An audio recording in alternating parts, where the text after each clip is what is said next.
ওই বাংলাদেশের স্লোগান জয় বাংলা বলে ঘুরে বেড়াচ্ছেন, তাদেরও ছাড়া হবে না।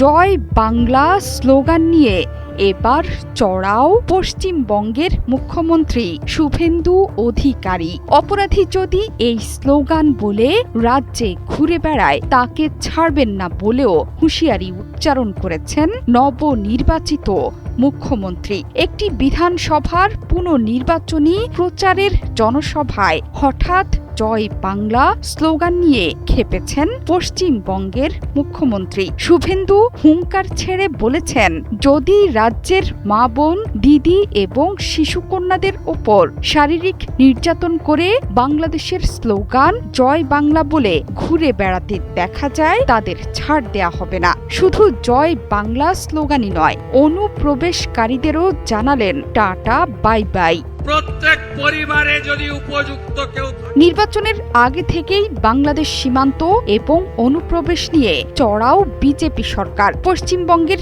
নির্বাচনী এজেন্ডাতেও এই বিষয়টি গুরুত্বপূর্ণ ভূমিকা রেখেছে। ক্ষমতায় বসার পর থেকে বাংলাদেশ সীমান্ত অনুপ্রবেশ নিয়ে হুঙ্কার ছেড়ে যাচ্ছেন শুভেন্দু। মুখ্যমন্ত্রীর মসনদে বসেই বাংলাদেশ সীমান্তের যে অঞ্চলে কাঁটা তারের বেড়া নেই সেসব স্থানে বেড়া দিতে বিএসএফকে ৪৫ দিনের মধ্যে জমি হস্তান্তরের সিদ্ধান্ত নেয় নতুন মন্ত্রিসভা। দেশ সুরক্ষার প্রশ্নে কোনো আপোষে নারাজ বিজেপি। সোজা জেলের ভেতর ঢোকাবেন।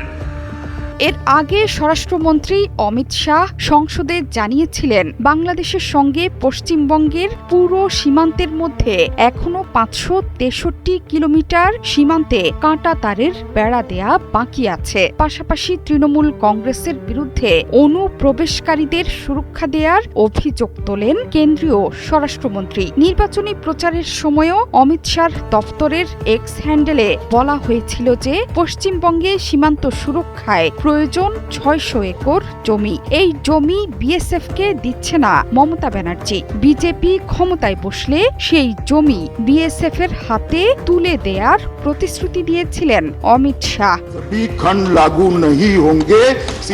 বাংলাদেশ থেকে ভারতে যাওয়া অনুপ্রবেশের সংখ্যা বৃদ্ধি পাচ্ছে বলে দীর্ঘদিনের অভিযোগ নরেন্দ্র মোদী সরকারের। বিজেপি এবং তৃণমূলের মধ্যে অভিযোগ পাল্টা অভিযোগের মধ্যেই নির্বাচনের আগে ভোটার তালিকা থেকে বাদ পড়ে ৯১ লাখ মানুষ।